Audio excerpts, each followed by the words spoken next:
Hai, Assalamualaikum warahmatullahi wabarakatuh. Di siapa yang akan kita bahas malam hari ini?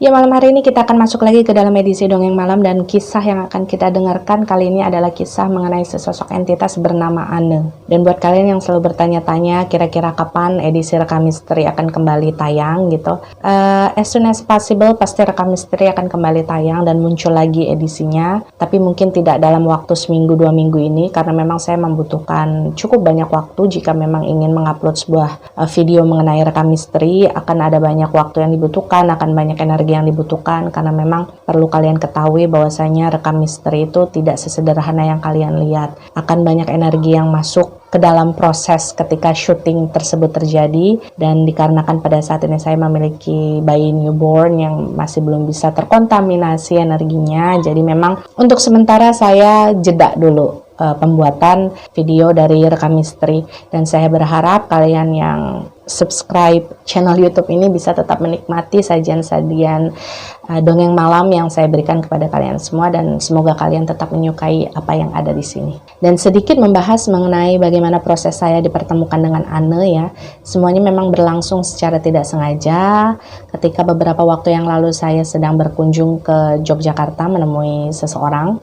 Di sana di rumahnya saya bertemu dengan si Anne yang pada saat itu kebetulan juga sedang mampir ke tempat tersebut, katanya karena dia merasa terpanggil karena ada satu proses yang dilakukan dengan menyebut namanya si Anne, yang prosesnya itu sendiri tidak bisa saya jabarkan di sini untuk apa. Dan karena pertemuan tersebutlah saya merasakan energinya Anne juga bukan energi yang jahat ya, dia energi yang cukup positif. Pada akhirnya saya memutuskan untuk membuka komunikasi dengan si Anne, dan ya mari kita sama-sama dengarkan bagaimana kisah si Anne selengkapnya. Secara singkat, Anne ini menggambarkan bahwasanya dia sangat bersyukur dengan kehidupan yang pernah dimilikinya waktu itu, keluarga yang harmonis gitu ya, dia memiliki orang tua yang sangat harmonis, kemudian karir yang bagus, keadaan ekonomi yang cukup, dan juga seorang kekasih yang baik hati. Jadi bisa dikatakan secara kehidupan si Anne ini memang memiliki hidup yang hampir sempurna bisa dikatakan. Dan sebenarnya apa yang tertinggal di dalam residual memorinya Anne ini juga tidak ada yang terlalu spesial ya, maksudnya tidak ada kejadian-kejadian tertentu yang bisa menjadi highlight atau fokus bagi saya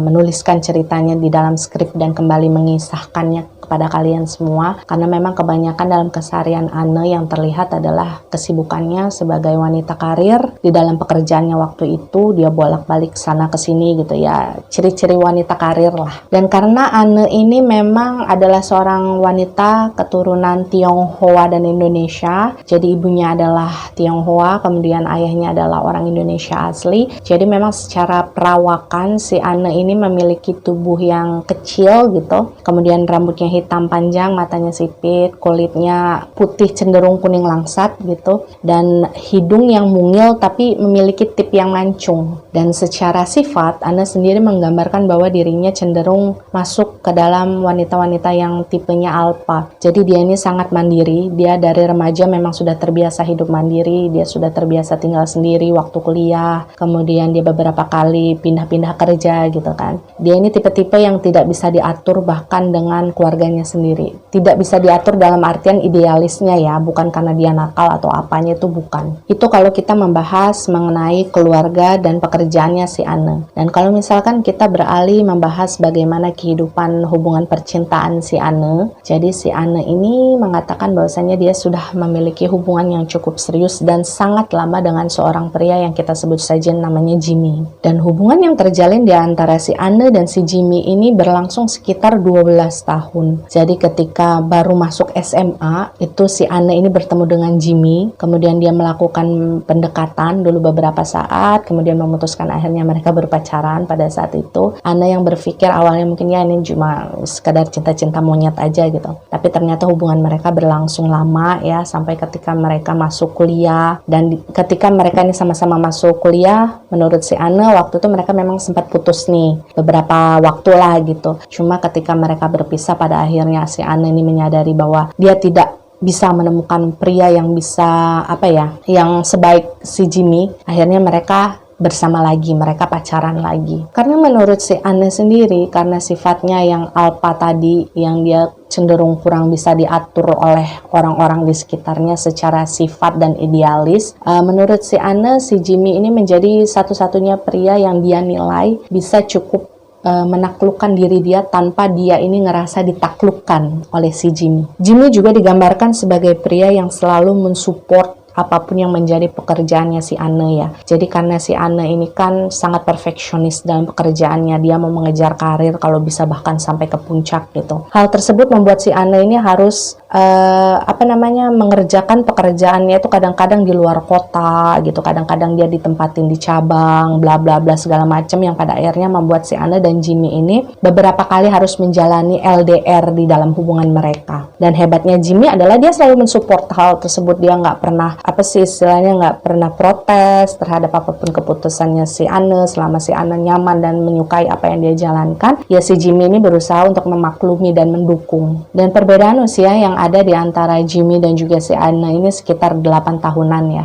Jadi memang cukup agak jauh lah ya. Dan mungkin itulah yang kemudian membuat si Jimmy ini sudah sampai 3 kali pernah mengajak si Anne ini untuk menikah. Karena memang waktu itu usianya si Jimmy dianggap sudah cukup matang, sementara si Anne waktu itu sempat menolak ajakannya Jimmy untuk menikah karena merasa dia masih sangat muda dan dia masih memiliki banyak sekali cita-cita dan karir yang ingin dia kejar. Tapi ya seperti yang kita katakan tadi, bahwasanya itulah hebatnya sosok seorang Jimmy, meskipun dia berkali-kali ditolak ajakan menikahnya oleh si Anne tadi ya, dia nggak ngerasa gimana-gimana gitu, dia tetap berusaha untuk mengerti, dia tetap berusaha untuk tetap berada di sisinya si Anne, meskipun ya mungkin saja sempat ada rasa kecewa kan di hatinya si Jimmy. Cuma ya mungkin karena terlalu cinta tadi ya, dia berusaha untuk tidak pergi kemana-mana dari sisinya si Anne. Dan hal tersebutlah yang sangat dihargai oleh si Anne, bahwasanya si Jimmy ini sangat memperjuangkan dia dari hal yang terkecil sampai hal yang terbesar. Dan perjalanan hubungan mereka yang sudah hampir 12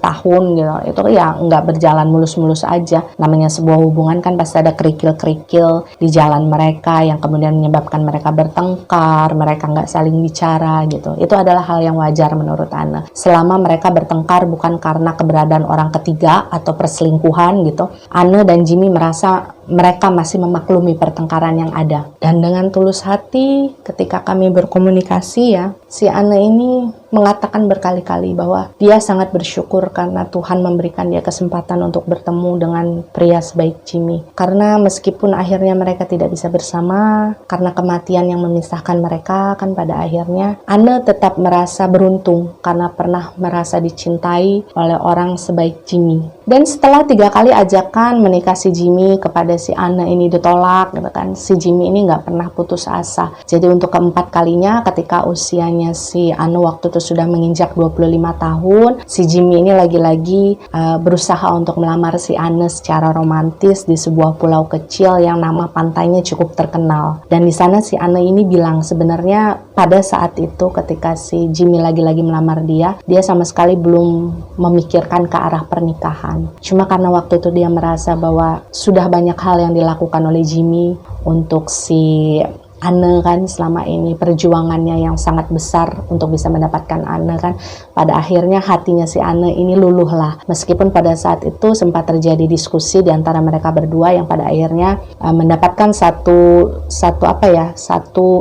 hal yang sama-sama mereka setujui, bahwa pernikahan mereka nantinya akan digelar nanti ya 1 tahun setelah lamaran ini terjadi. Jadi si Anne ini masih meminta waktu, masih meminta jeda untuk menyelesaikan pekerjaannya lebih dahulu dan mengejar cita-cita yang masih belum bisa dia raih pada saat itu. Singkat cerita, si Anne dan si Jimmy ini pada akhirnya memang benar-benar bertunangan ya. Dan meskipun mereka sama-sama setuju bahwa akan ada jeda sekitar 1 tahun antara pertunangan mereka dengan pernikahan mereka waktu itu, ya sedikit banyaknya si Anne dan si Jimmy ini sudah mulai berbicara lah hal-hal kecil mengenai rencana pernikahan mereka ini nantinya akan digelarnya seperti apa nih maunya gitu. Dan sayangnya entah seperti sudah menjadi rencana dan takdir Tuhan gitu kan. Ketika tahun-tahun di mana jeda yang ada di antara pertunangan dan pernikahan si Anne dan juga si Jimmy, itu pekerjaan si Anne ini seolah semakin banyak dan rasanya tuh kayak benar-benar si Anne ini hampir setiap waktu dia dikejar deadline gitu.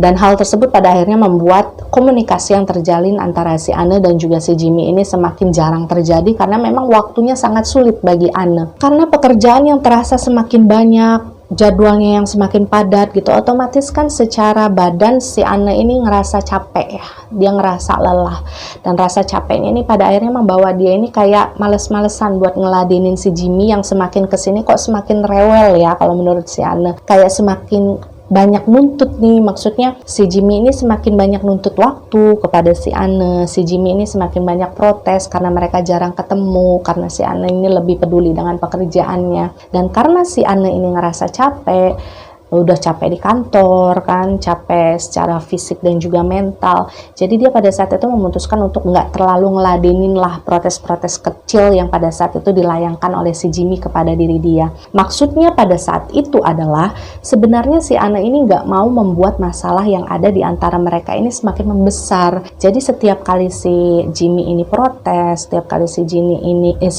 ini nuntut sesuatu kepada si Anne, hal-hal yang sekiranya akan membuat mereka bertengkar gitu, Anne ini memutuskan untuk diem, cuek, dan gak ngeladenin. Tapi sayangnya maksud dan tujuan si Anne yang awalnya hanya ingin meredam suasana ya, agar masalah kecil yang terjadi di antara hubungan dia dan juga Jimmy ini tidak membesar gitu ya, itu justru terjadi sebaliknya. Masalah-masalah kecil yang selama ini ditimbun oleh si Anne dan juga Jimmy itu justru menjadi bom waktu yang meledak, dan pada akhirnya Jimmy, sosok yang selama ini terkenal sabarnya, yang tidak pernah menuntut apapun dari si Anne selama mereka berhubungan ya, suatu hari benar-benar marah dan benar-benar ibaratnya merasa tidak terima karena dia diacuhkan oleh si Anne yang lebih memilih peduli kepada pekerjaannya. Dan di suatu hari tersebut, hari yang tidak akan pernah dilupakan oleh Anne ya, pagi-pagi sekali si Jimmy ini datang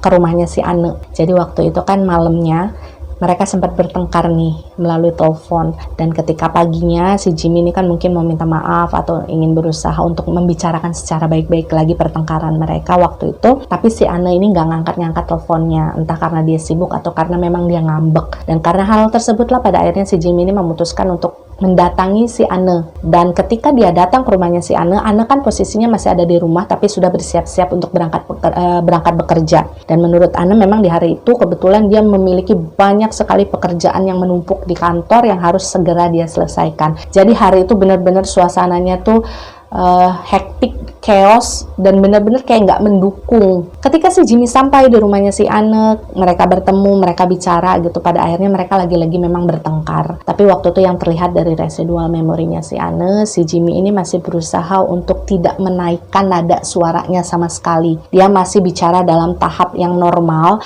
sekalipun memang kata-katanya itu memang mengesankan kalau dia sedang marah waktu itu, kalau dia tidak terima kalau misalkan si Anne ini mengacuhkan dia seperti itu. Dan memang pertimbangan si Jimmy waktu itu untuk tidak menaikkan suaranya ketika dia marah, kalau menurut saya adalah karena dia berusaha untuk menghargai keluarga dan orang tua dari si Anne yang memang waktu itu kan tinggal satu rumah bersama si Anne. Tapi alih-alih ikut menurunkan suaranya gitu ya si Anne, yang mungkin waktu itu juga ngerasa capek atau bingung atau gimana lah, yang namanya orang lagi bertengkar, namanya orang lagi emosi kan, mungkin terkadang mereka nggak bisa ngontrol ya. Si Jimmy yang berusaha untuk menurunkan suaranya, tidak menaikkan suaranya untuk menghargai keluarganya si Anne, justru si Anne lah yang menaikkan suaranya waktu itu, dan terkesan bisa dikatakan terkesan menantang dengan apa yang dikatakan oleh si Jimmy waktu itu. Bahkan ketika mereka bertengkar sampai keluar kalimat-kalimat dari mulutnya si Anne yang mengatakan bahwa ya sudahlah, kita nggak usah nikah aja, kita batalin aja. Kok saya jadi ragu sama kamu? Kok kamu tiba-tiba sekarang jadi seperti ini kepada saya gitu? Kok tiba-tiba kamu jadi ngatur hidup saya seperti ini padahal dulu kamu nggak seperti ini gitu. Jadi si Anne ini kayak seolah-olah ngerasa si Jimmy ini berubah dan gak seperti dulu lagi.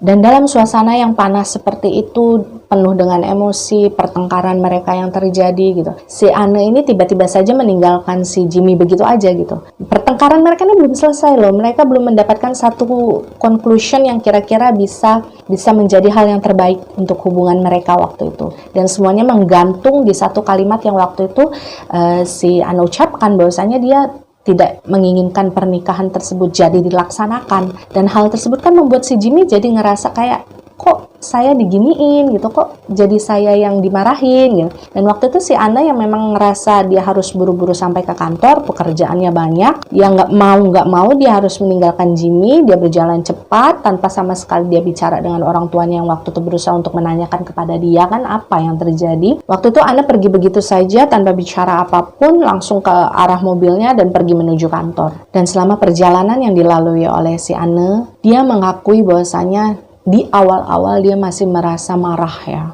masih emosional gitu. Dia masih berusaha untuk mencari pembenaran di dalam diri dia. Dia masih berusaha untuk membela diri dia bahwa apa saja yang tadi dia katakan, apa saja yang dia perbuat di hadapan Jimmy itu adalah sesuatu yang wajar kok, saya nggak salah gitu. Tapi ketika lama-kelamaan emosinya sudah mulai mereda gitu kan, perjalanan juga sudah hampir separuh lebih kan dia tempuh. Di sanalah si Anna ini mulai kepikiran nih, maksudnya kok saya bisa seperti itu ya kepada si Jimmy? Padahal si Jimmy kan cuma menuntut sesuatu yang rasanya memang pantas dia dapatkan. Dia adalah tunangan saya, dia adalah calon suami saya. Dia cuma minta waktu. Dia cuma meminta saya mengangkat telepon ketika dia menelpon gitu. Dan dalam sehari dia nelpon paling 2-3 kali doang kok, nggak memakan waktu sama sekali. Dan waktu itu si Anna juga mulai kepikiran bahwasanya kok kalimat saya keterlaluan ya. Apa yang saya katakan sampai harus membatalkan pernikahan dan segala macamnya itu adalah sesuatu yang sudah di luar batas. Dan karena hal tersebutlah menurut Anna sebenarnya dia sudah merencanakan bahwa nanti ketika dia sudah sampai di kantor, dia pengen segera menelpon si Jimmy untuk meminta maaf. Tapi sayangnya memang rencana hanya tinggal rencana, karena Tuhan yang memiliki hak prerogatif untuk menentukan hidup manusia harus seperti apa. Ketika si Anna sudah merencanakan ini dan itu, pada akhirnya dia ditakdirkan untuk tidak pernah sampai ke kantornya. Dia juga tidak ditakdirkan untuk bisa kembali bicara dengan si Jimmy. Karena dalam perjalanan tersebut, padahal sebenarnya kalau menurut si Anna dia sudah hampir sampai ke kantornya waktu itu. Tiba-tiba saja rasa kantuk itu menyerang si Anna sampai dia nggak bisa menahan matanya waktu itu untuk menutup beberapa saat. Dan ketika kedua mata Anna tersebut tertutup, dia ngerasa ngantuk yang teramat sangat itu, dia kembali bisa membuka matanya ketika dia mendengar suara hantaman yang luar biasa. Dan ketika dia membuka mata gitu ya, apa yang dia lihat adalah kondisi bagian depan mobilnya itu sudah hancur berantakan, sudah penyok. Dan dia waktu itu sepersekian detik di awal dia nggak ngerasain badannya sakit atau apa gitu, nggak. Jadi dia kayak ngerasa mati rasa aja waktu itu. Dia hanya sempat memperhatikan beberapa detik bahwasanya di hadapannya pada saat itu ada sebuah truk yang dia tabrak bagian belakangnya. Jadi waktu itu secara tidak sadar si Anne ini mungkin agak melipir ke pinggir jalan, kemudian menabrak bagian belakang dari sebuah truk yang waktu itu sedang parkir di jalanan tersebut. Dan kebetulan truk tersebut memang membawa muatan pipa-pipa yang terbuat dari logam. Dan karena ditabrak dari bagian depan kan oleh mobilnya si Anne, otomatis pipa-pipa logam yang ada di bak truk tersebut akhirnya pada jatuh berantakan, memecahkan bagian kaca depan mobil Anne, dan beberapa diantaranya menyebabkan luka yang sangat fatal di bagian kepala dan wajahnya si Anne. Jadi kalau harus digambarkan ya, dideskripsikan secara kata-kata, saya juga sudah mendapatkan izin dari Anne untuk menggambarkan kepada kalian seperti apa kondisi dia pada saat itu. Bahwasanya si Anne ini mengalami luka robek yang cukup lebar, yang arahnya miring dari arah kening atas ke arah dagu sebelah sini. Jadi itu robek benar-benar robek terbuka gitu ya. Kemudian karena posisinya pada saat itu dia terjepit di kursi kemudi dengan bodi mobil bagian depannya yang ringsek, itu bagian tangan kanan dari si Anne ini patah hingga bagian sikunya yang seharusnya ada di belakang gitu ya, itu terpelintir, posisinya pindah ke depan. Dan menurut Anne waktu itu pengalaman yang dia rasakan ya, itu hanya beberapa detik saja ketika akhirnya dia merasa di sekelilingnya dipenuhi dengan kabut berwarna gelap, dan ketika dia kembali membuka matanya dia sudah berada jauh posisinya dari mobilnya yang ringsek yang mengalami kecelakaan. Jadi dia berdiri sekitar beberapa meter dari posisi mobilnya pada saat itu. Dia melihat kondisi jasadnya yang terjepit di mobil tersebut dari kejauhan, dan waktu itulah si Anne ini menyadari bahwa oke, saya meninggal dunia karena kecelakaan yang baru saja terjadi pada diri saya. Dan ketika si Anne ini menyadari bahwa dia sudah meninggal dunia, dia menyadari bahwa dia sudah tidak bisa lagi sampai ke kantor, dia sudah tidak bisa lagi menelpon Jimmy untuk meminta maaf. Dan yang paling menyedihkan adalah dia tahu bahwa dia tidak akan bisa lagi merencanakan pernikahan yang indah di antara dia dan juga Jimmy. Dan lagi-lagi pengalaman tersebut dialami oleh si Anne tidak sampai beberapa menit gitu, karena setelahnya lagi-lagi kabut yang berwarna gelap tadi itu seperti mengelilingi tubuhnya si Anne, kemudian membawa Anne secara energinya ya ke sebuah tempat yang Anne tidak ketahui ada di mana. Dan setelah hal tersebut terjadi, secara energi Anne ini mulai menjalani proses yang memang harus dia jalani untuk menebus segala sesuatu yang pernah dia lakukan selama hidupnya ya. Dan selama proses tersebut terjadi, si Anne ini sempat bertemu dengan seseorang yang pada akhirnya sekarang menjadi sahabatnya si Anne. Jadi memang secara energi perlu saya informasikan kepada kalian, Anne ini seperti Lin. Jadi dia mendampingi seseorang yang juga bisa berkomunikasi dengan dia gitu. Jadi memang posisinya hampir-hampir mirip antara saya dengan Lin gitu. Jadi si Anne ini memang memiliki teman juga di real life-nya yang bisa melihat dia, yang bisa berkomunikasi dengan dia, dan hal tersebut berlangsung sampai sekarang. Satu hal yang masih mengganjal di hatinya Anne sampai sekarang adalah dia merasa menyesal pastinya ya, karena dia meninggalkan banyak sekali pertanyaan pastinya di hati Jimmy waktu itu kan. Dia juga sempat membuat Jimmy ngerasa kecewa, dan Anne ini belum sempat meminta maaf kepada Jimmy. Padahal selama ini Anne menyadari bahwasanya si Jimmy ini selalu ada buat dia. Si Jimmy ini selalu memaklumi si Anne dalam kondisi apapun. Tapi di detik-detik terakhirnya si Anne justru membuat si Jimmy ini merasa kecewa dan belum sempat minta maaf. Dan Anne juga hanya ingin mengucapkan rasa terima kasihnya kepada Tuhan gitu,